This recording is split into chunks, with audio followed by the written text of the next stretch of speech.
오늘 강사님을 소개해드리도록 할 텐데요. 저보다 여러분들이 더 많이 잘 아실 것 같아요. 제가 그 영화부 저기 사랑방에 이렇게 포스터를 붙여놨는데 이렇게 사진도 같이 교수님 사진도 붙여놨거든요. 그런데 어르신 우리 장로님들이 딱 알아보시고 아니 저기 거시기 아니요 거시기 계속 거시기라고 말씀하셨는데 우리 백종아 교수님이십니다. 지금 이화여대 아동학과 겸임 교수님이시고요. 우리 심리상담소를 소장님으로 또 섬기고 계시고, 그리고 대한민국에서는 엄마들 사이에서는 5손가락 안에 손꼽히는 육아 멘토세요. 우리 아이가 달라졌어요에서 자문을 한 10년 이상 하셨었거든요. 그래서 그런 참 하나님께서 이 시대에 귀하게 사용하고 계신 분이신데 우리 교회를 모교회로 이렇게 오셔서 또 오늘 강의를 해주십니다. 저희 지금 예배 시간이라서 설교이기도 한데 또 이것이 특강 형식이기도 하거든요. 그래서 약간 애매한 마음이 조금 있긴 한데 부모 특강 형식으로 진행이 되어지고요. 이 가운데서 우리 할머니, 할아버지들도 자손녀 키우시잖아요. 그죠? 같이 열심히 들어주시고요. 그리고 교수님께서 잘 보이시려고 분당에서 되게 비싼 빵집에 케이크를 이렇게 미니 케이크를 하나씩 다 준비해 오셨어요. 그죠? 그러니까 우리 열심히 드려야겠죠. 뜨거운 반응을 부탁드립니다. 우리 교수님 나오실 때 박수로 이렇게 환영해 드리기 원합니다. 박수 쳐주세요.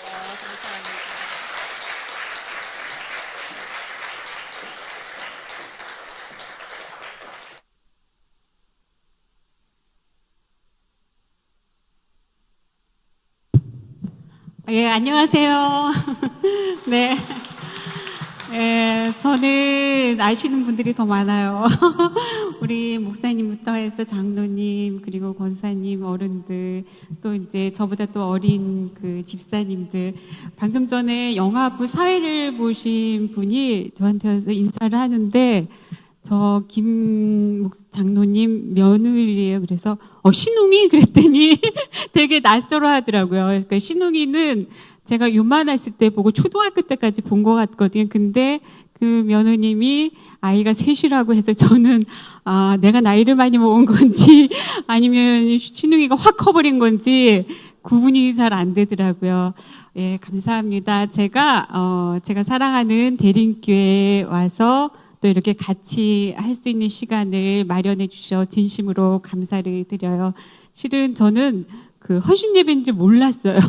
그냥 부모 교육을 하는 건지 알고 네, 부모 교육 하겠습니다 라고 했는데 조금 예배 시간이어서 제가 부족한 게 많습니다. 그래서 좀 부족하고 예배 시간에 특강인가 이런 구분이 안 되시더라도 이해를 하시고 제가 이 1시간 동안 제가 준비한 거를 전해드리도록 하겠습니다. 실은 저희 어머님이 그 권영매 권사님이신데 오늘 꼭 오시려고 했는데 어저께 병원 가셨는데 며칠 케어를 받으셔야 돼서 언니네 가셨어요. 그래서 엄마가 정말 이 시간을 너는 강의를 어떻게 하니 되게 궁금해 하셨거든요. 그런데 어디 갈 수도 없고 그러니까 오늘 참 기다리셨는데 함께 하지 못해서 되게 저도 아쉽고 엄마도 오기 직전에도 전화하셨어요.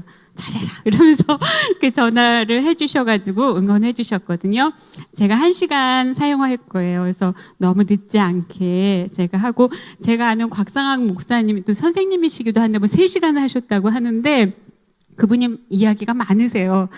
인생 스토리가 많으셔가지고 길게 하셨을 텐데 저는 1시간 이내로 해서 일찍 집에 돌아가실 수 있게 하겠습니다. 오늘 PPT로 이제 제가 이렇게 준비한 거는 행복한 육아로 우리 가족의 행복을 챙기자.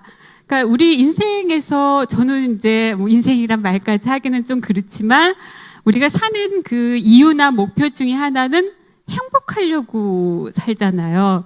결국은 우리가 예배를 드리는 것도 행복하려고 예배를 드리고 물론 주님께 영광을 드리기도 하지만 행복하려고 예배를 드리고 그리고 교제하는 것도 행복하려고 하고 어찌 보면 돈 버는 것도 행복하려고 하고 공부를 열심히 하는 것도 내가 행복하려고 하는 거거든요. 그래서 행복해야 되는데 행복하려고 하는 방법들이 아주 다양한 것 같아요. 어떤 사람은 선한 일을 통해서 행복하려고 하고, 어떤 사람은 또 열심히 일해서 행복하려고 하고, 또 누군가가 사랑을 나누면서 행복하려고 하고, 근데 제가 아는 행복한 방법은 아주 중요한 한 가지가 있어요. 그래서 그거로 인해서 저도 행복했고, 그리고 그걸로 인해서 많은 사람들이 행복할 수 있을 것 같더라고요. 그래서 그게 뭐냐면 육아예요. 육아. 저는 이제 교회에서 우리가 양육이란 말을 많이 쓰잖아요. 제자 양육을 하기도 하고, 뭐 리더 양육을 하기도 하고 하는데, 우리가 부모가 아이를 키울 때는 그 육아라는 말을 하거든요. 그래서 그 행복, 육아도 여러 가지 육아가 있어요. 근데 어떤 육아를 제가 전해드리고 싶냐면, 우리는 육아하면은 여기 젊은 엄마 아빠도 계신데, 힘들어. 이거 안 하면 안 될까? 내가 괜히 일기를 낳았어. 뭐 이런 그 후회와 그 힘든 표현들을 하시게 돼요. 그런데 육아는 충분히 행복하게 할 수가 있거든요. 조금만 알게 되면 우리가 행복한 육아를 할 수 있고, 이렇게 행복한 육아를 통해서 우리 가족이 행복해질 수가 있어요. 우리가 잘못된 행복 방법을 찾게 되면 사는 게 되게 힘들어지거든요. 엉뚱한 데서 노력해서 행복해지려고 했는데 어느 날 보니까 이게 아닌 거예요. 근데 이미 시간이 다 지나갔어요. 그런데 이제서 이제 알게 됐다. 그때 알게 돼도 되는데, 그 육아라는 부분은 우리 인간을 상당히 행복하게 할 수 있는 하나님께서 주신 방법이에요. 그래서 저는, 제가 모교회죠, 대림교회가. 저는 제 인생에서 교회가 두 개가 있습니다. 그 결혼 전에 대림교회와, 그리고 결혼 후에 일산 광림교회, 저기 압구정 광림교회에서 이제 지교회로 가서 광림교회, 이 두 군데가 저희 교회예요. 지금도 이제 섬기고 있고, 이제 이 교회 성전이 만들어지기 전에 제가 고3 때부터 교사를 했었거든요. 저 끝에 이제 캐비넷이 있었고, 기억나기는 고3 때 신촌에 가서 그 시상식 하는 선물을 사러 갔던 그 추웠던 겨울이에요. 그걸 사다가 캐비넷에 넣었던 기억이 났거든요. 근데 그거는 무엇일까 제가 생각을 해봤어요. 그랬더니 교회에서 우리 이제 목사님, 양세롱 목사님, 엄 목사님, 지금 송 목사님이 이르시기까지 또 우리 선생님들을 통해서 우리 장님들 여기 다 계시잖아요. 김한균 장로님, 김한채 장로님 다 계신데, 이 모든 분들을 통해서 내가 양육을 받았던 거예요. 그래서 양육을 받은 거가 누군가를 또 양육하게 하는 그러한 힘이 있었던 것 같아요. 그래서 그 추운데 고3 때 공부를 해야 되는데 공부는 안 하고, 조금 했긴 했어요. 공부는 안 하고 이 신촌에 가서 그 시상식 할 걸 사다가 해서, 이제 제가 아기 날 때 한 3년 빼고는 교사를 한 30년 했거든요. 교회학교 교사를. 근데 올해는 좀 쉬고 있는데, 그 양육이나 엄마 아빠가 아기를 키우는 양육이나 육아나 거의 동일해요. 그래서 이 육아를 잘하고 그 양육을 잘하면 우리가 행복할 수 있는데, 그 여기 계신 권사님, 집사님 다 얼마나 훌륭하세요. 이 권사님들이 자녀를 키우셔서 저희 어머니처럼 이렇게 이제 키워놨잖아요. 저도 요만한 아이였거든요. 코도 흘리고, 그리고 좀 제가 좀 어려서 어리버리했어요. 근데 실은 지금도 좀 어리버리해요. 어리버리해서 이 아이가 무엇을 할 수 있을까? 이런 아이가, 다윗이, 요만한 다윗이 그 돌을, 저기 물맷돌을 던져서 골리앗을 쳤을 때 그 아이가 할 수 없었을 것 같은데 한 것처럼, 요만한 아이가 양육을, 어떻게 양육을 받았냐면, 저는 두 가지 양육을 받았어요. 저희 부모님께 받고 하나님께서 저희를 양육하셨죠. 하나님께서는 늘 동행하시면서 저를 양육해 주셨고, 지금 이 시간에도 저를 양육해 주시고 계시죠. 그래서 육아, 양육, 우리 인간을 얼마나 행복하게 하는지 이미 여러분들은 체험하셨고 앞으로도 계속 체험하실 거예요. 그래서 우리는 그 양육을 통해서 이제 행복을 이해하게 되는데, 우리가 좀 좁혀가죠. 우리 마음 속에는 어떤 마음이 있냐면, 내가 정말 행복했으면 좋겠다, 그런 마음도 있는데, 하나님께서는 우리에게 또 어떤 마음을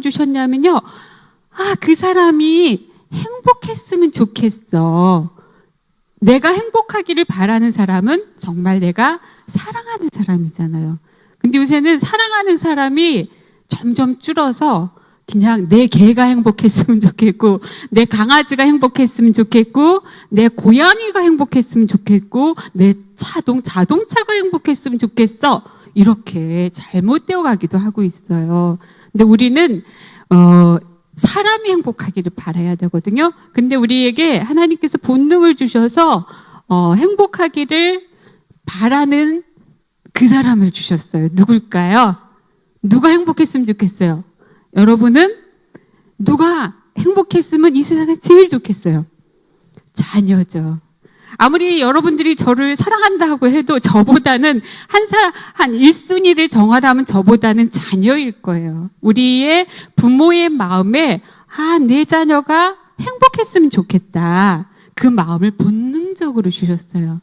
그래서 그 힘들고 어렵고 죽을 때까지 해야 되는 육아를 우리가 할 수 있는 거거든요. 왜냐하면 그 사람, 내 아이가 행복했으면 하는 그 마음 때문에 헌신을 하게 되는 거거든요.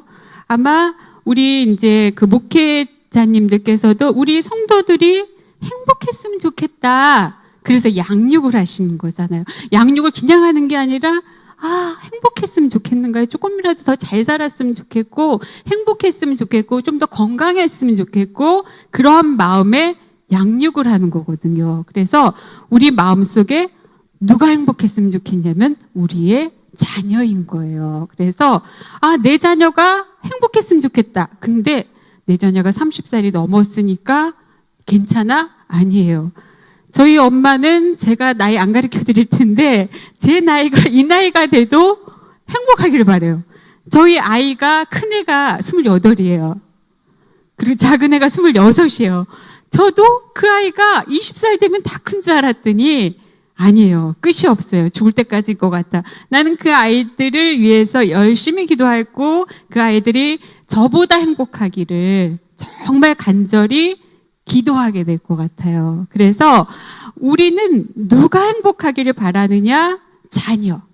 근데 여기서 배타적이라는 건 아니에요. 우리 자녀만 행복하고 다른 사람은 안 행복한데 이게 아니라 일단 우리가 내 자녀가 행복해야 마음이 편해요. 그런데 여기서 이제 또 마음이 불편하신 분들이 계실 수 있어요. 나는 우리 애를 좀 잘못 키운 것 같은데 너무 늦은 거 아니야? 나는 실패한 것 같아. 이런 마음이 드시는 분들도 계실 텐데요. 결코 그렇지 않아요. 우리 인생은 또 언제 어떻게 반전될지 모르거든요.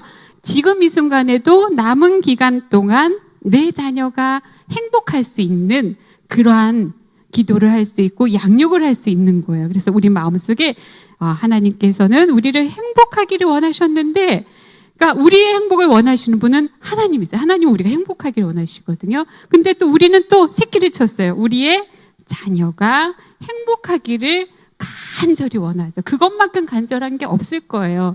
만약에 아니다, 그럼 조금 이상한 거예요. 한번 그 검사를 좀 해볼 필요가 있어요. 내 자녀 행복 안 해도 돼요? 그러면 좀 이상한 거죠. 그래서 우리는 우리의 자녀가 행복하기를 바라는데 방법을 알아야 되겠죠. 그냥 제가 아는 가까운 사람이 있는데 그냥 좋대요. 그냥 좋대. 그냥 좋은데 좋으면은 그 사람이 좋은 걸 해줘야 되잖아요. 근데 그냥 좋대. 그러면 이 좋은 게 오래 가기가 힘들어요. 그래서 우리가 자녀가 행복하기를 바란다.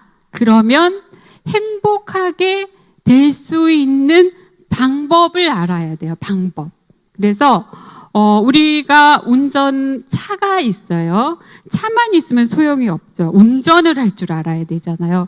근데 차는 있고 운전을 못하면 아무 소용이 없어요. 내 자녀가 행복하기를 바라는데 어떻게 해야 될지 모르면은 그건 소용이 없는 거잖아요. 그래서 이 시간에는 아주 간단한 양육 방법과 그리고 조금 신경을 써야 되는 양육 방법에 대해서 소개를 하려고 해요. 어떤 거냐면 어떻게 해야 우리 자녀를 행복하게 할 수 있을까? 그 최고의 방법 중에 하나는 양육을 통해서 아이들을 행복하게 할 수가 있어요. 양육이 우리 인간을 행복하게 할 수도 있고 불행하게 할 수도 있거든요. 그래서 양육은 되게 파워풀해요. 그래서 아무리 가난하고 힘들고 아픈 아이들도 양육을 잘하면은 그 아이는 행복한 사람이 될 수 있는데, 아무리 타고난 능력이 많고 그리고 가진 게 많다 하더라도 양육을 잘못하게 되면은 행복하지가 않게 돼요. 그래서 양육은 상당히 파워풀한 거거든요. 그리고 본능적으로 이 양육을 할 수 있는 힘을 우리에게 주셨어요. 그래서 양육은 상당히 파워풀한데, 그럼 도대체 양육이 뭐냐? 그거를 제가 간단하게 정리를 하고 들어갈까요? 우리 양육을 자꾸만 이렇게 주려고 해요. 이렇게 주려고 하는, 그래서 뭔가 자꾸만 그 아이 속에 이렇게 집어넣으려고 하거나 쏟아 부으려고 하는 그러한 경향이 있거든요. 근데 그것보다는, 물론 어느 시점에서는 부어줘야 되고 그리고 뭔가 주어야 되긴 하지만, 그 전에 해야 될 건 뭐냐면은요, 요새 이제 엄마들, 제가 만난 아기만 해도 1대1로 만난 아기만 해도 10,000명이 넘어요. 그러다 보면 엄마도 10,000명을 더 만나게 되고 되게 수많은 아기들을 만나게 되고, 그러니까 저희 머릿속에 아기들의 데이터베이스가 다 있는 거예요. 그리고 엄마들의 데이터베이스가 다 있어요. 그래서 관찰을 많이 하게 되거든요. 그래서 잠깐 보는 시간 속에서도, 아, 이 아이는 이러한 성향이 있어서 엄마가 이렇게 해주면 좋겠구나. 그래서 도움을 줄 수가 있게 돼서 저는 너무 감사해요. 그러니까 저에게 많은 아이를 보시고 볼 수 있는 눈을 주시고, 그리고 그 아이를 이해하게 하고 엄마 대변해서 제가 얘기를 해주게 되죠. 말 못하는 애기들을, 너가 이 얘기하고 싶었던 거야? 아, 엄마한테 얘기해줄게 해서 애기하고 저하고 얘기를 해요. 저는 애기랑 얘기가 통하거든요. 그래서 애기랑 얘기하면 애기가 막 울고 막 그래. 그러면 엄마가 이렇게 해서 너가 억울하다고. 그리고 이제 애기가 또 웃을 때가 있어. 선생님이 네 마음을 잘 알아줬다 이거지. 그래서 애기랑 막 얘기를 해요. 그럼 엄마가 멀뚱하게 이제 보게 되거든요. 당연하죠. 엄마는 애기를 처음 키워보잖아요. 그래서 내 아이라고 하더라도 그 아이를 잘 몰라요. 그러니까 너무너무 힘이 들어요. 그런데 공짜가 없어요. 이게 하나님께서는 그 능력을 그냥 주시지 않아요. 대가를 치르게 하시거든요. 그래야 그 아이가 내 마음 속에, 내 뼈 속에, 내 살 속에 다 들어와요. 그냥 쉽게 키우면 마음에 안 다가요. 우리가 그 부족한 아이가 더 마음에 아프다고 그러잖아요. 내 자녀 중에, 아유, 저 녀석은 좀 많이 부족해. 이렇게 이제 생각해서 그 자녀에게 더 마음이 가잖아요. 그래서 우리는 대가를 치러야 돼요. 그래야지 그 아이가 내 속에 들어오거든요. 그래서 시간을 들여야 되고 정성을 들여야 돼요. 우리가 아주 긴 시간 동안 그렇게 깊은 정성을 들일 일이 없어요. 근데 우리 인간은 살면서 깊은 정성을 들이는 거가 축복이에요. 내가 편히 산 거가 축복이 아니에요. 그래서 저의 이제 특징 하나만 얘기한다면은, 이렇게 뭔가 할 때 좀 정성껏 해요. 그래서 한 번은 한 30년 전인 것 같아요. 이렇게 봉지 커피를 이렇게 타고 있는데 한 분이 오시더니 한약 타냐고 그러더라고요. 그러니까 저는 이렇게 그게 원래 그런 건지 알아서, 커피도 한약 타듯이 정성껏 해야 되는지 알고 정성껏. 그래서 이제 그거가 몸에 배니까 무엇을 해도 정성껏 하게 돼요. 그러니까 그게 저한테 유익하게 되더라고요. 그래서 아기를 키울 때도 시간을 쏟아야 돼요. 뭐 조금 쏟고 잘 하기보다는 많은 시간을 헌신해야 되고 뿌려야 돼요. 그러면서 정성껏 해야 돼요. 우리 아이를 과보호하고는 틀려요. 마음을 다해서 정성껏 키우고 우리 아이를 관찰해야 돼요. 내가 이 아이를 연봉이 1억 5천 되는 아이를 키울 거야? 이러면 곤란해요. 그러지 마시고, 이 아이는 도대체 어떤 아이일까 궁금해해야 돼요. 그래서 궁금해서 이 아이를 관찰을 하고, 관찰하다 보면은 좋은 점도 보이지만 사실 부족한 점도 많이 보여요. 그런데 이 아이의 이 속에 가장 아름다운 게 뭘까? 보석이 무엇일까? 그것을 찾아야 돼요. 그게 바로 양육이거든요. 그것을 찾아서 그걸 살아나게 해야 돼요. 내 머릿속에 아는 거가 있다고 그래도 얼마나 알겠어요. 얼마나 알고 얼마나 내가 잘하겠어요. 뭐 제가 아무리 뭘 공부하고 뭘 공부한다 하더라도 제가 갖고 있는 이 사이즈는 벗어날 수가 없어요. 그렇지만 우리가 여기 계신 분들이 아무도 똑같은 사람이 없잖아요. 마찬가지로 하나님께서는 우리에게 10명의 자녀를 줘도 아이들이 다 달라요. 그러니까 너무 신기한 거죠. 아주 완전 원더풀이고 완전 아주 놀라운 거예요. 그래서 어머, 나에게 주신 이 아이가 도대체 어떤 특징이 있을까 궁금해하는 거죠. 궁금해해서 관찰하는 거예요. 그리고 어떻게 해야지 이 아이의 그 좋은 점을, 아름다운 점을 키울까? 그게 양육에서 가장 중요해요. 제가 이거를 제 아이들을 키운 거랑 접목해서 얘기를 드리도록 할게요. 저에게는 아들이 둘이 있어요. 둘이인데 2살 차이거든요. 근데 저를 닮아서 두 아이들이 다 어리버리해요. 어리버리해가지고 이 큰 애가 진짜지 어려서 맞고 와요. 그것도 여자애들한테 막 따기도 맞아오고 막 진짜 열받아가지고 막 진짜 화가 무진하더라고요. 그래서 저기 학교 가기 전에도 내 친구 딸한테 맞고, 그 다음에 학교 가서도 같은 반 애한테 같이 친한 엄마, 반 모임에서 만난 엄마한테 또 맞고, 너무너무 화가 났어요. 그래서 한 번은 왜 맞고만 있었니? 그랬더니 여자잖아요. 그러더라고요. 그래서 두 아이가 다 여자인데 여자애들한테 맞았어요. 얼마나 화난지 알아요? 근데 그 아이가 맞을 뿐만 아니라 얼마나 어리버리한지 얘가 한글 띄는 게 너무 어려운 거예요. 아니, 책을 많이 읽길래 얘는 한글을 쉽게 띄지 않을까라고 했으나 아주 예상을 빗나갔어요. 아주 영리한 듯한데 아주 모질하더라고요. 그래가지고 아니, 학교를 갔는데 받아쓰기 공부를 안 시킨 것도 아닌데 받아쓰기를 40점, 50점, 저는 제가 훌륭하다고 봐요. 다 참았어요. 그러면서 얘는 왜 받아쓰기를 못할까? 어떡하지? 그러면서 제가 잘한 건 뭐냐면 마침표를 찍지 않았어요. 물음표를 찍었어요. 얘는 공부 못하는 애야. 그리고 마침표를 뚝 찍고 이게 얘를 포기한 게 아니라 얘는 어떻게 이렇게 받아쓰기를 못할 수가 있지? 궁금했어요. 얘가 바보 같지는 않은데 받아쓰기를 못해요. 물음표를 던져서 얘 왜 받아쓰기를 못할까? 책도 많이 읽는데 기다려봤어요. 그랬더니 한 70점 되대요. 그리고 가끔가다 100점 맞고 얘는 받아쓰기가 체질이 안 맞는구나. 결론을 짓기를 얘는 받아쓰기가 체질이 안 맞아. 그리고 아직 공부를 잘할 때가 아직 안 됐어. 그래서 얘를 기다리기로 했어요. 그래서 얼마로 시점을 정했냐면 나는 이 아이한테 초등학교 4학년까지는 공부를 기대하지 말자. 왜냐면 얘가 공부를 잘하기를 기대했다가는 내가 화가 나서 얘를 마구마구 혼낼 것 같은 거예요. 그리고 엄마들 만나면 창피하잖아요. 그러면 기분 나쁘면 또 뭐라고 할 것 같고, 그래서 나는 이렇게 소문낸 것도 아니야. 속으로 마음을 정했어요. 우리 아이가 초등학교 4학년까지는 아직 꽃을 피울 것 같지가 않은 거예요. 그래서 나는 그때까지 기다리다. 이 아이 속에 뭐가 있을지 난 너무 궁금했어요.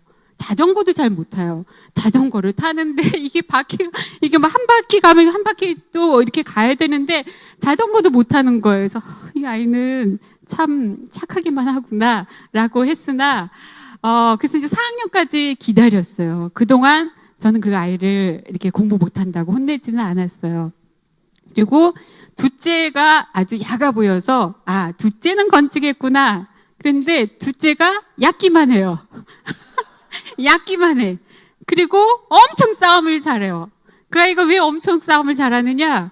학교를 들어갔는데 자폐아 아동이 한 명 있었는데 선생님, 얘가 걔를 잘 보호하니까 선생님 너는 공부 안 해도 되니까 얘만 보래요. 근데 그 아이가 온 학교를 누비고 다니는 거야. 운동장이. 그러니까 얘는 그 애 잡으러 다니냐고 수업을 안 들어요. 얘도 못 건지겠구나.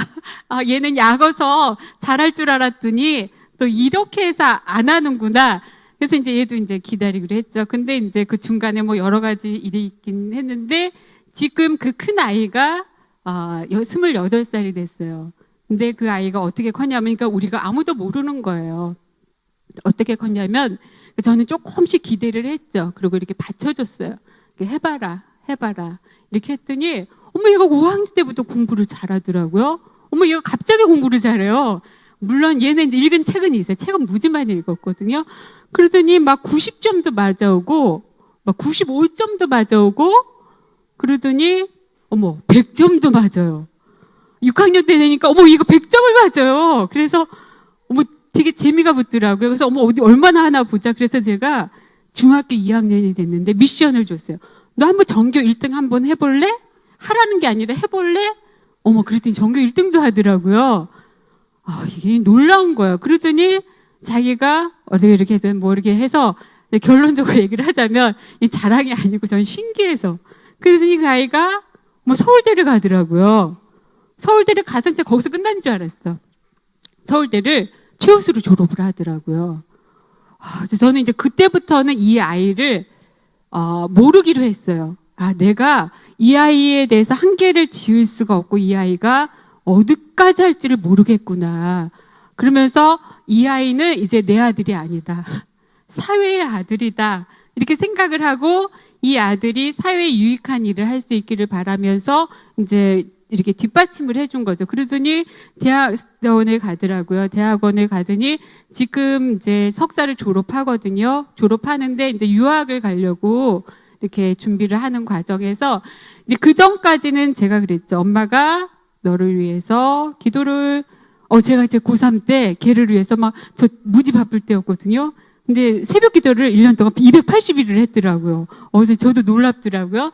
그래서 이제 그 기도를 이제 하면서 아이를 키웠는데 이제 박사를 들어갈 때 제가 그랬죠. 이제는 네 몫이다. 엄마가 이제 기도를 안 할 거야. 아니 안 하는 게 아니라 하긴 하는데 네가 기도를 해서 네가 응답을 받아라. 이제 너도 컸다. 그러면서 그 아이가 되게 힘들어. 막 삐쩍삐쩍 말라가는 거예요. 막 이렇게 어플라이를 했는데 어드미션 오고 막 인터뷰가 와야 되는데 빨리 안 오더라고요.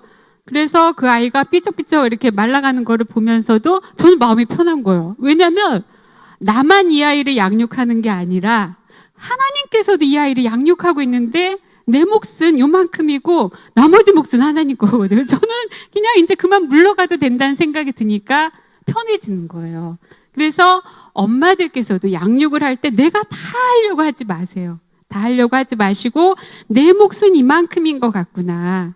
나머지는 다 하나님의 몫이에요. 그리고 드리세요. 알아서 해주세요. 이러면서 그러면 우리가 자유할 수가 있게 되는 거예요. 그래서 이 아이가 이제 인터뷰가 오기 시작하더니 아주 몇 군데에서 어드미션이 났어요. 그래서 지금 가장 이제 본인이 좋다고 생각하는 까네기 멜론 대학이라고 아주 좋은 대학이 있어요. 경영학과가 그 학교가 아주 좋거든요.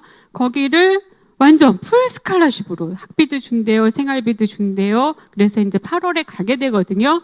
그러니까 이 아이를 제가 제안을 했다라면 이 아이는 어떻게 될지 몰라요. 근데 우리 둘째는 더 공부를 이렇게 늦게까지도 지금까지도 안 해요. 지금까지도 안 하는데 이 아이는 어떻게 될까 더 궁금해서 걔는 물음표가 더 오래. 걔는 한 해는 초등학교 4학년이었다면 한 해는 지금까지도 물음표가 있는데 그 친구는 몸으로 때우는 애예요. 그래서 고3 때도 캠프를 한 7, 8개는 가서 공부는 안 하고 그래서 캠프만 다녀. 그래갖고 저는 두 아이를 원서를 써준 적이 없어요. 큰 아이는 자기가 알아서 쓰고 둘째 아이는 자기는 수능 볼 생각이 없대요. 그래갖고 내신으로 가겠대. 그랬더니 네가 알아서 가라. 그랬더니 물으면 안 되는 대학을 알아서 가더라고요. 그래서 가는데 이 아이가 자기 신분 세척을 해야겠대요. 그러더니 뭐라 하냐면은 ROTC를 하겠대. ROTC 하면 신분이 똑같아진대요. 그래서 ROTC를 한다고 하더니 뭐 친구를 불러다가 뭐 자기 체육대회 뭐 훈련받고 그러더니 진짜 ROTC를 한 거예요. 그래서 걔는 몸으로 배워야 되는 거예요. 걔는 머리 안 써요. 몸으로 다 때워. 그래서 지금도 교회에서 하루 종일 살아요. 몸으로 때워야 되니까. 그래서 이 아이는 몸으로 때우는데 자기는 원하지 않았으나 송승기가 간 특전사가 된 거예요. 우리가 무슨 기억 고생한다고 그러죠. 완전 강아지 고생을 엄청 해서 우리 그 바다에다 뚝 떨어뜨려 놓고 와야 되고 하늘에서 붕 떨어뜨리고 최근에는 이제 뭐 철원에서 얼음물에 막 들어갔다 나오고 막 이런 것들을 다 하는데 하더라고요. 그래서 이제 막 나 이게 힘들어 죽겠다 이렇게 해요. 그러면은 속으로는 저는 아무렇지도 않아요. 저 할만하니까 하겠지 하면서도 이제 서운해 할까봐 너무 힘들겠다. 어떡하니 어떻게 엄마가 더 미안해. 그냥 그만두고 와 이러면서 제가 또 이제 또 너스레를 떨죠. 그럼 그 아이가 할만해요 이렇게 되거든요. 근데 그 아이의 인생은 저는 또 물음표예요. 두 아이에 대해서. 제가 이 부분을 왜 장황하게 이야기를 드리냐면, 제가 이렇게 교육을 가도 저희 아이 얘기를 거의 안 해요. 근데 오늘은 해야 될까 말아야 될까 하다가, 해야 될 것 같아서, 그래야지 이해가 쉬울 것 같아서 얘기를 드리는 거거든요. 그래서 제가 이 양육이라는 것은 우리 아이 속에 가장 아름다운 것이 무엇인가를 물음표를 던지고, 그리고 궁금해하면서 받쳐주는 거예요. 그리고 우리가 리밋을 정할 수가 없어요. 왜냐하면은 하나님께서 그 아이에게 무엇을 심어놨는지 알 수가 없어요. 누가 알겠어요? 지금 우리 자신 속에 심겨진 것도 모르는데 내 속에 뭐가 심겨진지 아시는 분? 내 속에 하나님이 뭘 심어놨는지 확실히 아시는 분? 모르잖아요. 궁금하죠. 근데 우리 자신 속에 심겨진 게 무엇인가를 궁금해하는 게 첫 번째. 두 번째는 내 아이 속에 무엇을 심어놨을까?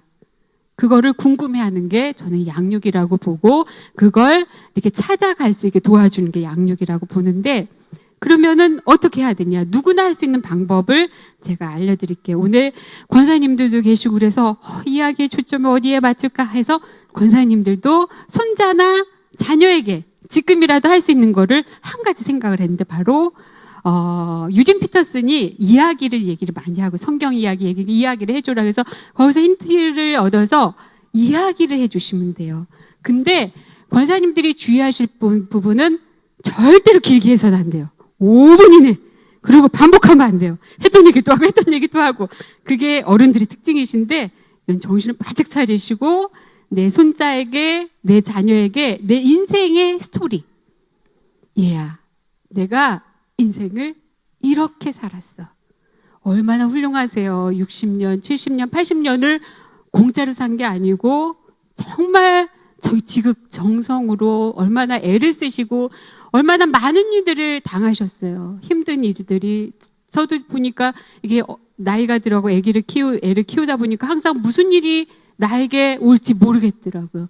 그래서 예상치 않은 어려움도 생기고 뭐 등등등. 그러니까 어떨 땐 심장이 아주 항상 뛰어있는 불안한 그런 상태에 있게 돼요. 왜냐하면 힘든 일들이 계속 닥칠 때가 있잖아요.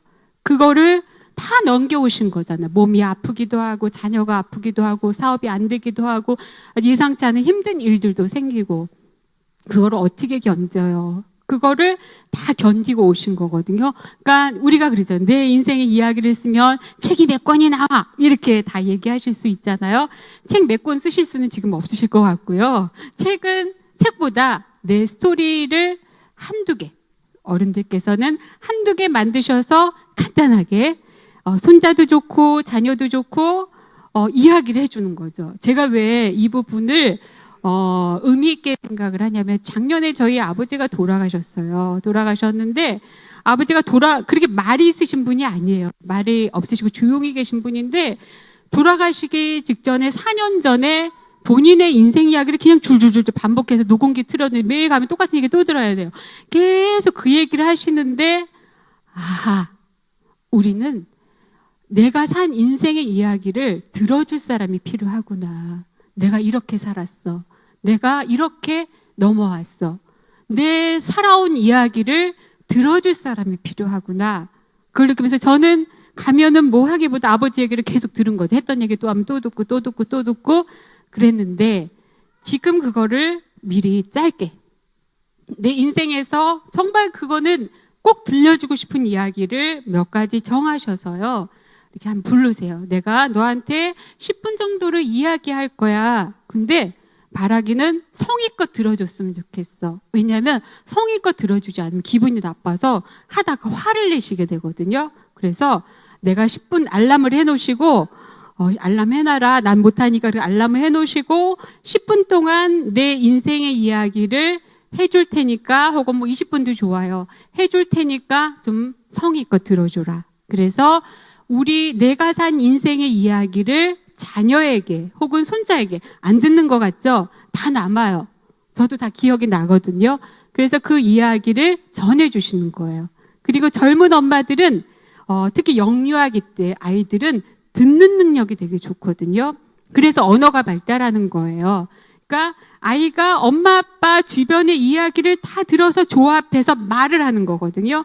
그래서 언어 발달이 잘 되려면 6개월 그 즈음에서부터 말을 많이 해줘야지 신겨졌던 언어가 나오는 거예요. 돌될 때 언어 발달한다고 그때 언어를 가르쳐주면 좀 늦어요. 그 전에 많이 이야기해줘서 언어 데이터베이스가 쌓여야 그 다음에 나오거든요. 그래서 아기들 영유아기 때 엄마가 하루에 10분씩 30가지 이야기를 해서 그걸 돌려도 돼요. 한 달에 한 번씩 이렇게 돌려서 우리 아이에게 하루에 한 가지씩 얘기를 해주면 그 아이는 어떤 아이가 되냐면요. 나중에 커서 말을 잘 듣는 아이로 크게 돼요. 근데 아이가 이제 어렸을 때는 옛날 얘기나 엄마 얘기 듣고 싶어요. 엄마 얘기해줘 하는데 저로 가. 엄마 지금 설거지 해야 되고 뭐 해야 되고 뭐 드라마도 봐야 되고 뭐 이러면서 이렇게 밀어놓게 되면은 나중에 반대로 엄마가 얘야 나랑 얘기하자 그러면 얘가 밀어내요. 안 들어요. 그래서 엄마가 이 아이에게 얘기를 들려줘서 얘가 듣는 연습을 해야지 이 아이가 순종하게 되고 그리고 듣는 집중력도 생기게 돼요. 그게 좋은 거가 이야기를 통해서. 그래서 하루에 한 가지씩 너무 길게 말고 10분 혹은 좀 지루함을 견딜 수 있는 아이는 뭐 20분도 좋아요. 그거를 정해놓고 아이에게 들려주시면 좋아요. 그래서 가족 간단하게 권사님들도 하실 수 있고 모든 부모님이 할 수 있는 양육 방법이 하나가 이야기를 들려주는 거예요. 그래서 아이에게 이렇게 제목을 정해서 이야기를 정해주고 뭐 이야기거리가 없으면 책을 읽어주셔도 되고요. 제가 어렸을 적에 그 아이들 성경책을 그 몇 권을 샀는데 너덜너덜해질 정도로 읽고 그게 이제 365일 책도 있어서 하루에 하나씩 들려주는 게 있거든요. 그거가 지금 저는 이제 아이들 장가갈 때 주려고 베네 쪼굴이 그 읽었던 성경책 다 이렇게 모아두고 탯줄부터 해가지고 그 상징이잖아요. 너가 이렇게 태어나서 이런 책을 읽고 이렇게 자랐어. 그래서 포대기도 좀 갖고 있고요. 많지는 않고 그리고 박스에 하나씩 이렇게 해서 그 아이가 공짜로 큰 게 아니라는 걸 보여주려고 2개 박스를 만들어 놨어요. 근데 이 성경책을 제가 이제 어린이 성경책 있잖아요. 그림 많이 나오는 거. 얼마 전에 봤는데 어머, 제가 이렇게 지극정성을 했나 싶을 정도 다 너덜너덜해진 거가 여러 권이 있더라고요. 그래서 우리 아이들은 그 얘기를 기억하거든요. 그래서 성경책 이야기를 들려주시고 우리 젊은 엄마 아빠도 우리 인생의 스토리가 있잖아요. 그 얘기를 아주 자신 있게 이렇게 부끄러워하지 마시고 우리가 금수저니 은수저니 흙수저니 하면서 어떤 그 라벨을 따져서 부모가 부끄러워하고 막 이러는데 절대 그럴 필요 없어요. 내 인생 자체가 기적이고 내 인생 자체가 우리에게는 소중한 거거든요. 근데 처음에는 애들이 우리 엄마가 부자였으면 좋겠고 뭐 이렇게 하더라도 너 엄마 아빠 바꿔볼래? 뭐 그러면 애들 안 바꾸는데 그냥 엄마 하시죠 이러면서 그냥 하던 대로 하세요. 그래서 내 엄마가 최고거든요. 근데 엄마 아빠가 산 인생의 스토리를 너무 모르는 건 아닌 것 같아요. 좀 이야기를 해주시면 아이들은 그걸 깊게 기억할 거예요. 스텝 1은 이야기를 해줘라 그거고요. 2번째는 조금 생각하고 노력해야 되는 방법을 제가 알려드리도록 하겠습니다. 양육은 아까 제가 말씀을 드렸지만 삶의 문제예요. 왜냐하면은 우리가 애를 안 키우면 인류는 애진역이 없어졌죠. 다 죽어버리잖아요. 우리는 이 사람을 뭐라고 표현하냐면은 생리적 조산화라는 표현을 해요. 그러니까 부족해요. 그래서 한참 이렇게 양육을 받아야지 독립을 할 수 있게 되거든요. 그래서 양육은 인류의 생존하고 그리고 아이가 발달하는데 그리고 아프지 않게 하는 것, 질병 안 걸리고 안정적으로 살아가고 적응할 수 있게 하고 관계를 맺어갈 수 있게 하는 그래서 엄마하고 아이와의 관계에서 신뢰와 사랑이 있는 거를 애착이라고 표현하거든요. 그래서 애착이 형성이 돼야 인간다워지는 거예요. 막 냉랭하다든지 사람을 전혀 못 믿는다든지 그러면 우리가 그 사람은 사회 적응하기 힘들고 사람답지 않다라는 느낌을 갖게 되거든요. 그래서 양육을 통해서 관계도 경험하게 되는 거죠. 그리고 내가 어떤 양육을 받았느냐에 따라서 그 아이의 인생이 달라지는 거예요. 그래서 이 양육이라는 부분은 인류의 내 자신의 삶의 문제인 거죠.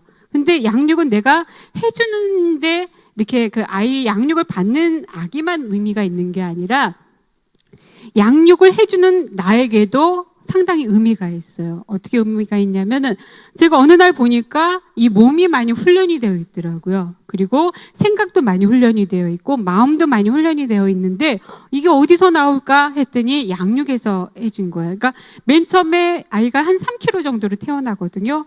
근데 저희 둘째가 특전사예요. 등치가 어떤지 어려서부터 컸어요. 살이 이렇게 막 찌고, 막 젖 먹고 우유 먹고 그러면, 이 우유 줄 때 보면, 한 병 이렇게 주면, 뭐 몇 분도 안 걸려. 후딱 막 확 던져버려요. 그러니까 얘가 이따만해지는 거예요.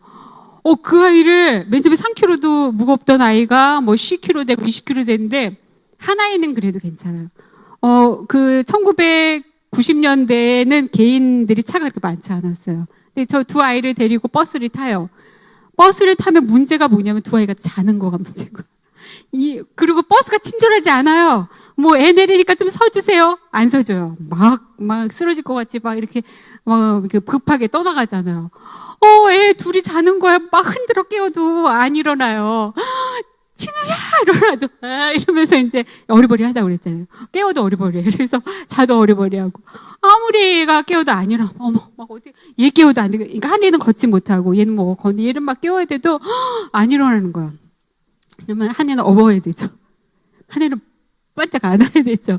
또, 가방이 얼마나 커요. 안고 버스에서 내려야 돼요. 그거는 정말, 특전사 이상의 모험이에요. 이 버스가 서 있으면 모르는데 이 버스가 막 움직이거든요. 위험해. 그리고 막 뭐라고 빨리 내려요 이러잖아요. 그 앞에 무슨 말 붙여 듣기 싫은 소리도 하고. 그래서 이제 근데 저는 버스를 여러 차례 탔죠. 두 아이를 타고. 이제 학교 갈 때면 좀 엄마한테 좀 맡겨야 되니까 두 아이를 이렇게 막 안고 업고 오다가 자면은 막 안고 업고 이렇게 해서 데려와서 이 아이를 그때는 체면도 뭣도 없어요. 내 이미 옷이 어떤 옷을 입었는지 어떤 행동을 했는지 기억도 안 나거든요. 그러니까 내가 그게 익숙하니까 뭐든 하는 거거든요. 그래서 양육은 이 아이만 키우는 게 아니라 내 자신도 이렇게 훈련을 시켜준다는 거죠. 그래서 이 양육은 우리 인간의 삶의 문제다. 그래서 결코 그냥 여성들의 문제, 엄마의 문제가 아니라 엄마, 아빠, 할머니, 할아버지 온 인류가 이 양육에 관심을 가져야 돼요. 그래서 양육은 삶의 문제다. 그래서 이거는 잘 안 보이실 텐데 이 나무 가지가 4가지가 있어요. 어떤 가지냐면요. 2개는 되게 가느다래요. 약해요. 근데 한 가지는 양육을 잘 받아서 튼튼해져요. 근데 한 가지는 푹 꺾여요. 그리고 2개의 가지는 아주 튼튼하게 태어났어요. 튼튼하게 태어났는데 한 가지는 양육을 잘 받아서 아주 잘 커요. 그런데 한 가지는 아무리 튼튼하게 태어나도 양육을 잘못 받으니까 꺾이는 거예요. 그래서 양육이라는 것은 이렇게 되게 파워풀하고 되게 중요하다. 그래서 여러분들이 그걸 하고 있는 거. 내가 겨우 지금 애 하나 키우고 있고, 그것도 애 하나 키우고 있고, 나는 뭐야, 이렇게 젊은 엄마들이 생각하기 쉬운데요. 아니에요. 그러면서 뼛속에, 내 살 속에, 내 영혼 속에, 내 마음 속에 아이를 통해서 이루 말할 수 없는 것들이 들어가서 어느 날, 10년 뒤에, 혹은 20년 뒤에 나는 정말 괜찮은 나로 있거든요. 그래서 이 양육이란 부분은 애만 키우는 게 아니라 우리 자신도 키워준다는 거, 그 부분을 이렇게 명심하시면 정말 좋을 것 같아요. 그리고 2번째는 이 양육을 이렇게 가르쳐주지 않거든요. 엄마들, 젊은 어머니들이 그냥 열심히 일하다가, 직장 다니다가, 혹은 학교 다니다가 아기를 낳았는데 그 사이에 많이 배우거나 뭐 너네 애를 키워야 이렇게 뭐 세뇌당한 거가 아니에요. 그냥 잘 키우든 못 키우든 아기를 낳으면 키우게 돼요. 그게 본능인 거죠. 근데 그거를 우리에게 주신 거예요. 그러니까 인류가 존재하기 위해서 이 양육 본능을 주신 거죠. 만약에 엄마들이 아기를 낳아놓고 양육 본능이 없어요. 생각하기도 끔찍하죠. 그래서 이 양육은 본능인데 이 양육을 하지 않으려고 한다는 거. 내가 사람을 키우지 않고 사람을 케어하지 않고 사람을 사랑하지 않고 돌보지 않으려고 한다는 것은 내가 물음표 던져. 나 사람 맞나? 이렇게 해야 돼요. 이건 이제 현대사회에서 던져야 될 질문이라고 보거든요. 그러니까 자꾸만 이 양육을 회피하니까 자꾸만 이제 다른 쪽으로 가게 되거든요. 근데 양육은 본능이고요. 우리는 본능을 정말 잘 건강하게 살려서 아이들을 잘 키워야 돼요. 만약에 이 본능이 없다면 인류는 어떻게 될지 몰라요. 근데 이 양육을 잘하게 하기 위해서 무엇을 우리가 선물을 받았냐면요. 풍부한 사랑. 사랑 없이는 양육을 할 수가 없어요. 사랑이고 또 양육의 본능도 있지만 육아는 감각이 좀 있어야 돼요. 근데 이거는 인간의 몫이 커요. 그러니까 무조건 키우는 게 아니라 감각을 키워야 돼요. 육아를 잘할 수 있는 감각을 키워야 되는데 한 번 부모 교육 받고 두 번 부모 교육 받고 세 번 부모 교육 받아서 끝나는 게 아니라 평생을 부모 교육을 받아야 돼요. 저는 또 부모 교육을 또 받아야 돼요. 어떻게 받아야 되느냐? 이 아이가 결혼하게 되면 또 부모로서 어떤 역할을 해야 되는지, 내가 또 조부모가 되면 어떤 역할을 해야 되는지 저는 또 배워야 돼요. 그래서 이 부모가 됨은 우리가 태어날 때부터 죽을 때까지 어쩌면 계속 되는 거가 아닐까. 그래서 저도 또 부모 교육을 저는 작년에도 배웠고 저도 또 올해도 또 배우고 또 배우고 또 배우게 될 거예요. 그래서 이 육아 감각을 우리는 키워야 되는 의무가 있어요. 왜냐하면은 제가 이제 올해 그 4년 동안 준비한 책이 나오는데 어떤 책이냐면 상호 동질성이라는 책을 쓰게 돼요. 왜 그 책을 쓰게 됐냐면 엄마들이 오셔요. 근데 선생님 하라는 대로 했는데요. 안 돼요. 뭐 방송에서 책에서 나오는 대로 했는데 안 돼요. 그래서 제가 이렇게 왜 그럴까 연구를 했더니 엄마들이 이 감각이 조금 이렇게 개발이 안 되면서 아이하고 호흡을 맞춰서 박자를 맞춰서 가야 되는데 그냥 끌고 가거나 그냥 쏟아 부으려고 하다 보니까 이게 안 되더라고요. 그래서 아이하고 리듬을 같이 타면서 아이 수준에 맞춰서 그 상호 동시에 이 상호작용이 돼야지 일방향적인 거는 그 상호작용이 아니에요. 그러니까 계속 상호작용하세요. 상호작용하세요. 수없이 엄마들이 들으시거든요.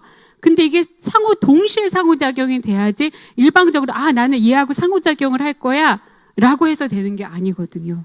그래서 이 부분은 대단한 훈련이 필요하고 경험이 필요하고 정확하게 인식하는 게 필요한데 그게 어떤 사람은 되게 잘 돼요. 어떤 엄마들은 엄마 너무 잘해요 이렇게 하는 부분이 있는가 하면 어떤 분은 말을 못하는데 왜 이렇게 둔하실까? 왜 이게 안 될까? 너무 안타까워서 어떤 마음이 드냐면 저 애기를 내가 데려다가 키우고 싶은 그런 마음. 절대로 그런 말 하면 안 되죠. 엄마 상처받으신데 이 감각이 없더라고요. 그래서 왜 그럴까 했더니 내가 양육을 잘 받지 못한 경우에는 이게 안 되더라고요. 내가 이렇게 누가 쓰다듬어주고 안아주고 보살펴주고 이러한 양육을 받으면 그걸 그대로 하게 되거든요. 근데 그러한 양육을 못 받은, 그러니까 엄마 잘못이 아니죠. 그래서 이 부분은 우리가 배워야겠구나. 이거는 감각을 키워야겠구나. 그래서 우리가 패션 감각만 있는 게 아니라 육아도 감각이 있어요. 그래서 이 감각을 키우려면 배우고 아이를 관찰하고 도움도 얻고 그러면서 상호작용을 하는 거죠. 그러다 보면은 시간을 많이 써야 돼요. 어떨 땐 돈도 들어요. 그러나 돈도 들고 시간도 든다 하더라도 이 세상에서 한 아이를 키우는 것보다 더 중요한 게 어떤 거가 있을까요? 저희 이대가 요새 많이 시끄러웠잖아요. 그 전에 더 시끄러웠어요. 내부에서. 겉에 보기엔 조용했는데 내부에서 되게 시끄러웠어. 어떻게 시끄러웠냐면은 자꾸만 이 과학대학, 공과대학으로만 가겠다는 거예요. 근데 이대의 고유한 습성상 인간에 대한 이해가 있어요. 육아에 대한, 여성, 그다음에 육아, 이런 인간에 대한 이해가 있는 학문이 살아야 되는데, 그러니까 시대적인 주류를 따라서 자꾸만 공과대학이 이런 쪽으로 간다니까 막 하기가 좀 시끄러웠었어요. 그래서 이제 저희 교수님이 김숙희 학장님이라고 계세요. 그분이 그러시는 거야. 사람 하나 잘 키우는 게 좋으냐, 컴퓨터 하나 잘 만드는 게 좋으냐, 그분 욕을 많이 하시거든요.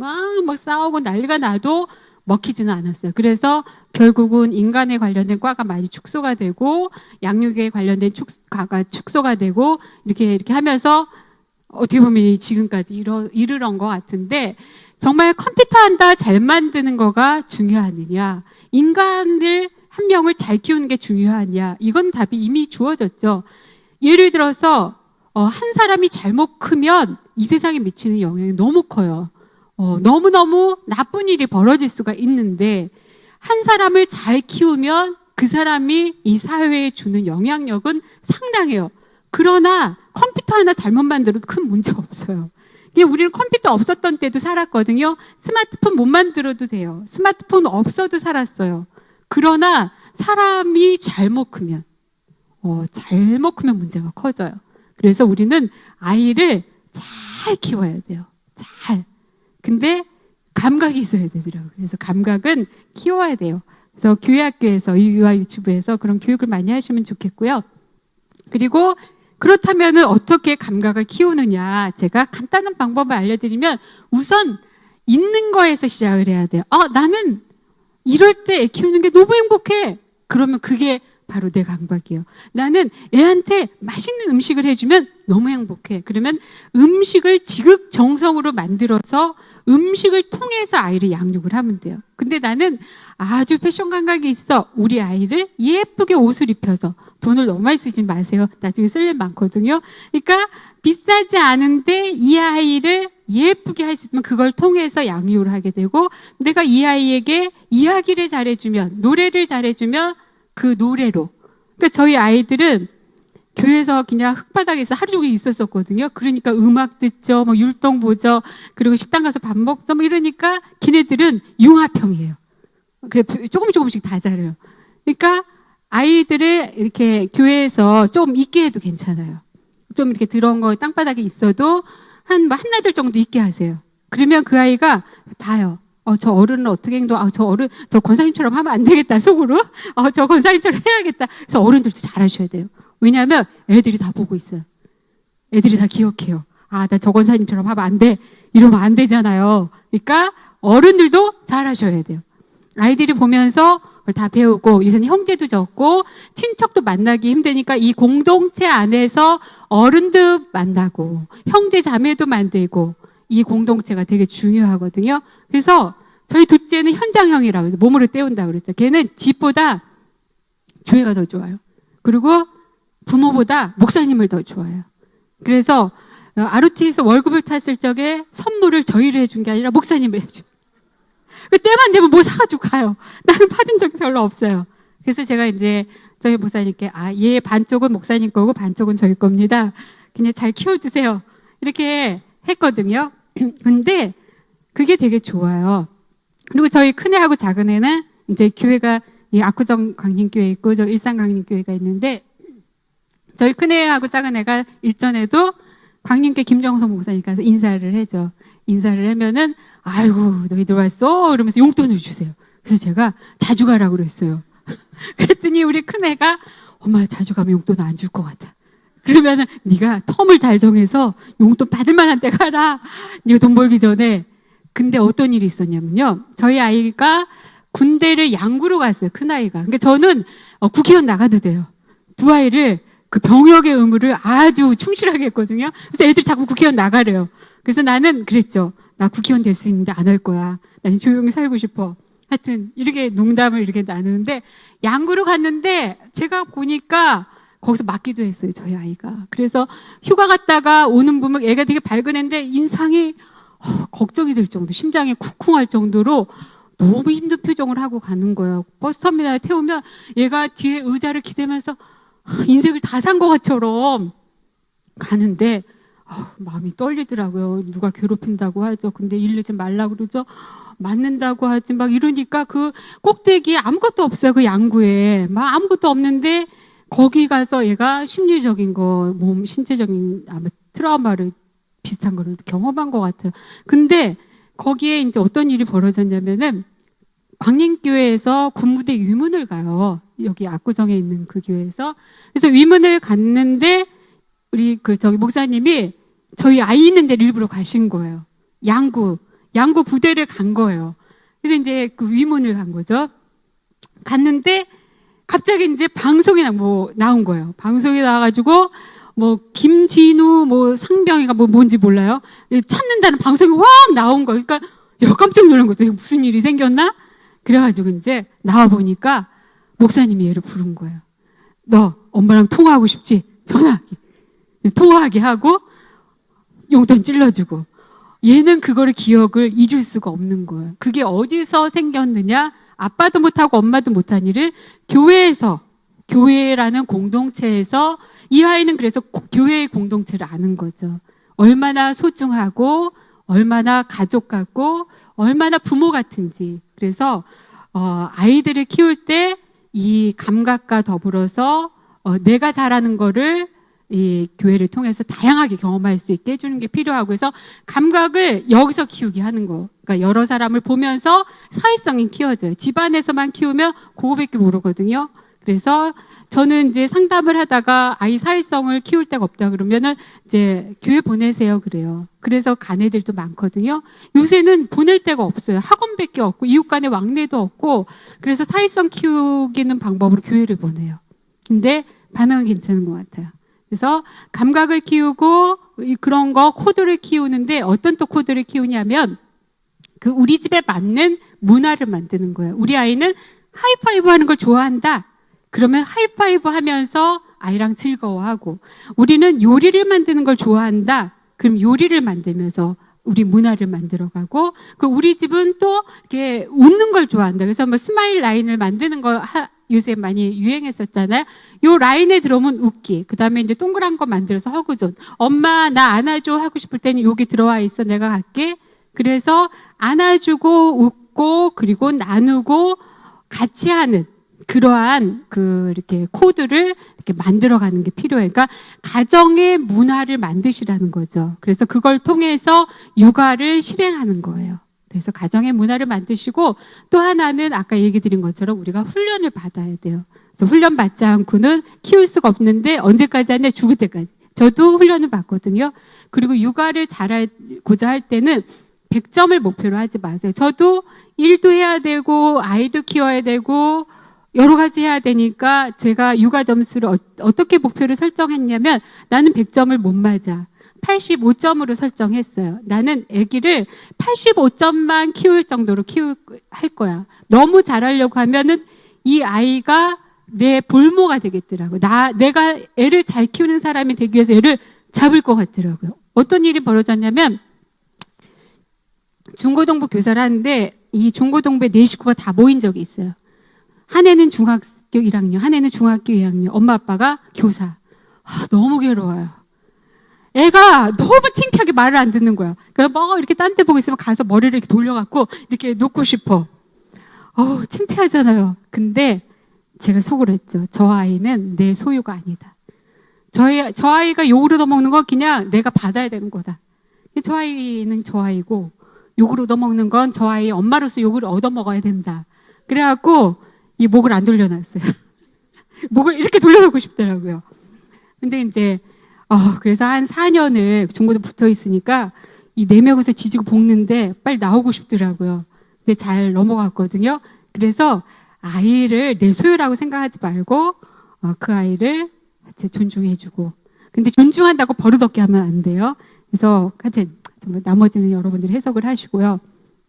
그리고 마지막으로 주의해야 될 거. 이거는 정말 앞에 건 다 까먹으셨더라도 이거는 절대로 하지 마셔야 되는 거 꼭 기억하셨으면 좋겠어요. 하나는 뭐냐면 너무 일일이 간섭하는 거. 그거 절대로 하지 마세요. 그 간섭을 하게 되면 의존성도 있지만 나중에 산만해져요. 아이가 공부할 때 집중을 못 하게 되거든요. 그래서 너무 또 개입하지 말고요. 근데 과다 개입하지 마세요. 그럼 또 방임을 해요. 엄마들께서. 중간이 없어요. 한국의 특징이에요. 애를 사랑해라 그러면 혼내지 마라 그러면 절대 안 혼내요. 또 적당히 혼내줘야 되는데.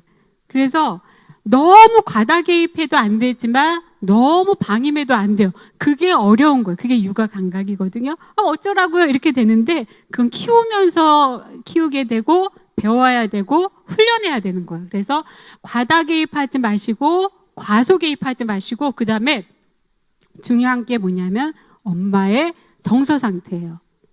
엄마가 불안하죠? 표 안 내도 애도 불안해요.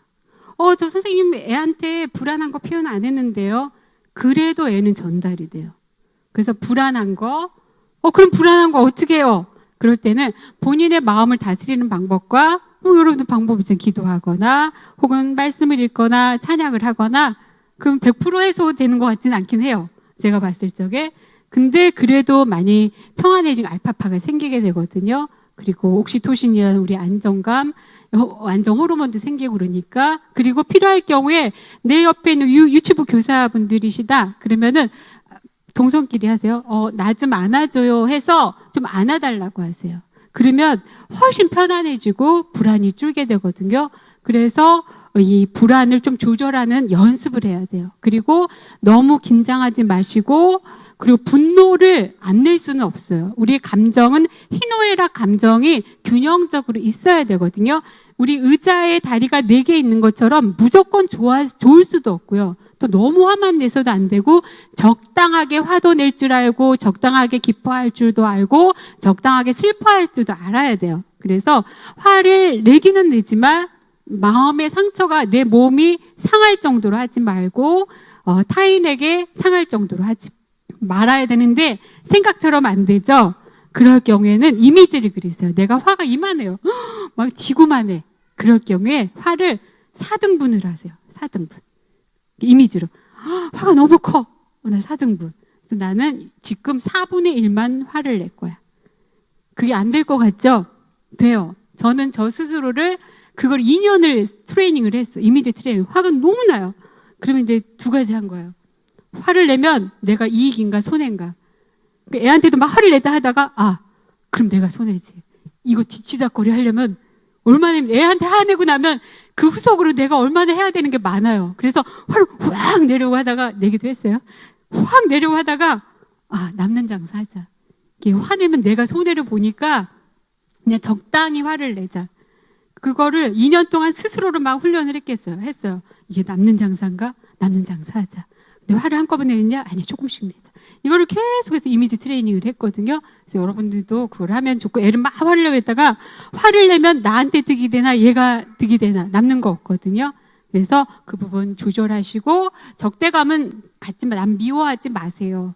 그러니까 미워하는 거는 별로 도움이 안 되는 것 같아요. 남는 것도 없는 것 같아요. 그러니까 미워하는 거는 좋을 일이 별로 없는 것 같아요. 화나는 것보다 더 나쁜 것 같아요.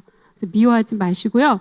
그리고 마지막으로 중요한 거, 예측 불허인데 이건 뭐냐면 엄마가 일관성이 있어야 돼요. 예를 들어 엄마가 이렇게 걸어가면 저거는 화낼 포즈야. 근데 이렇게 걸어가면 엄마가 용돈을 줄 포즈야. 이게 예측이 가능해야 되는데 도대체 할 수가 없는 거야. 다 아시죠? 갑자기 바로 화를 내거나 또 미안해서 갑자기 안아주고 엄마가 왜 이러시나 정신 차리세요. 근데 그게 아주 나쁘거나 아주 좋은 거 원래 좋고요. 아주 나쁜 것보다 더 나빠요. 아이들에게 미치는 심리적 영향이 너무 나빠요. 그래서 일관성 있게 좋게, 일관성 있게 나쁘게 하시라는 게 아니라 예측 가능하게 하셔야 돼요. 그러니까 예를 들어 그게 좀 어렵다 그러면은 예를 들어 컵뚜껑을 엄마가 이렇게 놓으면은 화가 날 것 같은 거. 그다음에 뒤집어 놓으면은 기분이 괜찮은 거. 그래서 사인을 보내줘야 돼요. 그래서 엄마의 아빠의 행동을 예측할 수 있게 해줘야지 항상 어떻게 하지? 그러면 이제 애가 불안해지고 나중에는 애가 되게 많이 정신적 질환도 생길 수가 있어요. 그래서 예측 가능하게 해주시기 바랍니다. 제가 마지막으로 사실 특강 시간인지 예배 시간인지 제가 이제 뭐 이렇게 흐른 대로 가자 이렇게 해서 이제 말씀을 2개 준비하시라고 그래서 난 특강을 준비했다가 말씀을 준비하면 어떻게 하지? 일단 애매해서 그냥 올 때 그냥 애매하게 하자. 그래서 애매하게 하고 있거든요 지금. 근데 말씀을 2개를 선택하라고 해서 2개를 선택했어요. 하나는 뭐냐면 같이 한번 읽어볼까요? 시작. 내가 사람을 순금보다 희소하게 하며 인생을 오빌의 금보다 희귀하게 하리로다. 오빌이라는 데가 인도에 있어요. 제 친구가 전 재산을 모아갖고 오르빌이라고 하는 게 마을을 만들어갖고 거기서 살고 있어요. 바보 같아 진짜. 근데 그래서 제가 그걸 알게 됐거든요. 근데 그 오르빌의 할머니가 그랬대요. 이 동네에 금이 되게 많이 난다고. 좋은 금이. 그 오르빌에 걔는 오르빌이라고 그러더라고요. 펜션을 해요. 맨날 오라고 그러는데 무서워서 못 가겠어요. 그래서 오르빌의 인생을 금보다 희귀하다고 그랬어요. 그러니까 우리의 인생이 정말 귀한 거예요. 그 다음 위에 보죠. 순금이라고 그러잖아요. 순금 만들기가 얼마나 힘들어요. 막 여러 가지 섞어 있는 걸 걸러갖고 순금을 만들어서 한 돈에 요새 얼마예요? 13만 원인가? 하여튼 그러거든요. 근데 우리 몸무게가 금이라고 생각하면 돈이 엄청나요. 몇 돈이요? 장로님. 요새 한 돈이 얼마죠? 18만 원. 근데 이 순금보다도 우리가 희소하대요. 아주 적다는 거죠.